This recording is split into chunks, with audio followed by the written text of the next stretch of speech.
তো বন্ধুরা, তো জয় জগন্নাথ।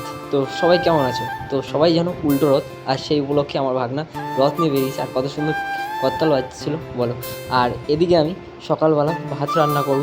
তো কী কী করবো সেটা সব কিছু তোমাদের দেখাবো।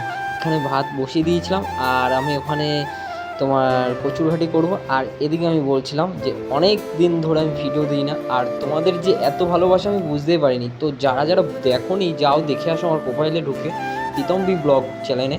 তো দেখতে পারবে যে সবাই কত ভালোবাসা দিচ্ছে, আর সবাই কমেন্ট করছে যে ভিডিও করো ভিডিও করো, তোমার ভিডিও কবে দেবো। আর আমি এদিক থেকে কিন্তু বাজার থেকে মাছ নিয়ে এসেছিলাম, আর মাছটা ভেজে নাও। তো বন্ধুরা, অনেক ভালোবাসা রইলো তোমাদের জন্য। আমি সত্যি বলছি, আরও ভিডিও আসবে, তোমরা খুব সাপোর্ট করো, খুব ভালোবাসা দাও। আমি সুন্দর সুন্দর ভিডিও আনবো। এত ভিউ আসছে আমি বুঝতে পারিনি যে তোমরা এত ভালোবাসা দেবে। তো যাই হোক, এদিকে লাল লাল করে মাছটা তরকারিটা করে নিলাম। তো চলো, টাটা বাই বাই।